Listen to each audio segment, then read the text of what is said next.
I'm Bernard Schoenburg. I'm the political writer and columnist for the State Journal-Register in Springfield. It's, as you see behind me, a pretty big day in Springfield. I'm not sure what the estimates are. I know we were in the many thousands of people here to see Barack Obama introduce Joe Biden as his running mate. It was very interesting. It had kind of, for political watchers, I think it had and I'm sure Obama feels a comfortable feel because people know Biden from the debates. Biden talked about in his speech how they faced each other in 12 or 13 debates and how you get to know a person that way. They do seem to like each other. They put their arms around each other a lot. And we had great crowds. Now, someone with the Obama campaign told me that Springfield police said there were 35,000 people here. I'm not sure if that's the official estimate. We'll see. People did say there were between 14 and 17,000 here.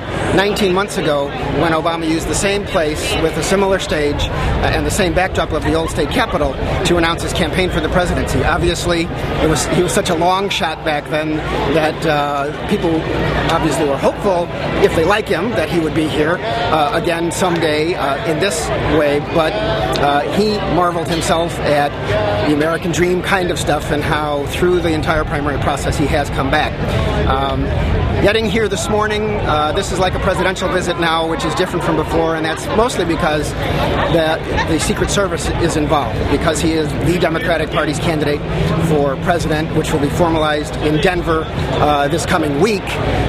He gets Secret Service protection, so you have to get into the perimeter through metal detectors, and you have to be here 2 or 3 hours in advance. And walking here this morning, there were license plates from all over the Midwest and the country. I heard some woman talking. She was from Hawaii and had gone to school somewhere near Barack Obama did. It was kind of like going to a baseball game, which, a baseball game in a big city will draw 40 or more thousand people. We didn't draw that many, but this was a big day for Springfield, which has an infrastructure of a smaller town because it's only a town of 115,000 people. Obama introduced Biden. You know what? People were expecting, I think, a stem winder from Obama because he is known for speaking and even gets made fun of for speaking so well by his Republican opponent, John McCain, and Republicans who are against him, and even Hillary Clinton during the primaries, who said, he talks nicely but may not perform as well. But really, I think he's saving some of his fire for his speech Thursday, which will be in a stadium in Denver, because we didn't hear a lot of his policy today. We heard a little bit about how America can't take 4 more years of Bush, and McCain would be that way. But he spoke mostly about Joe Biden, how he had blue-collar roots in Scranton, Pennsylvania, how he faced adversity in his life with the loss of a wife and child in a car accident, and then how he has always, Obama talked about trying certainly to deflect a criticism that Biden has been in Washington for a long time. Obama talked about he's been in Washington a long time. He has brought change to Washington, but Washington hasn't brought change to him. And Obama talks about how Biden still goes home to Delaware, to Wilmington on the train every night after a session. So he's trying to fight off some of the attacks that are already, I'm sure, on the internet and on television and on lots of news programs with talking heads.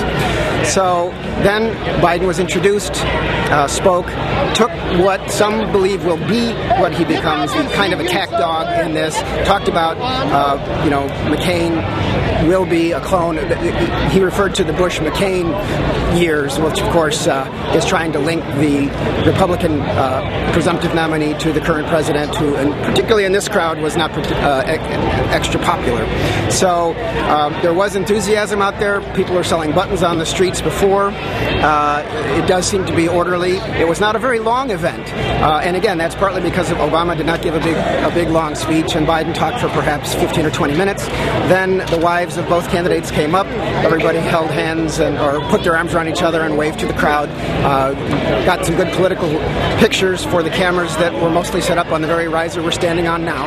And they are hoping, of course, that this builds some momentum as Convention Week hits Denver and Biden gets nominated, gives his acceptance speech to be the vice president, and then, of course, Thursday night, when they're going to a stadium instead of the indoor facility for Obama to give a speech where they want 75,000 people, I'll bet he talks longer and in a little more flowery language. But it's been a lucky day for Springfield in that it didn't rain. It might have. It's been quite hot.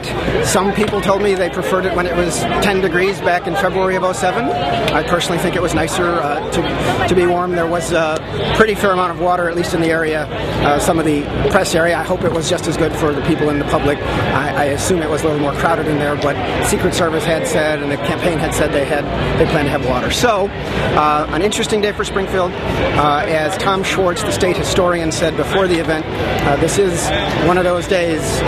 People come to see Obama to speak, and Abe Lincoln is one of those presidents that people still quote, and so it certainly had the makings of a historic day like that.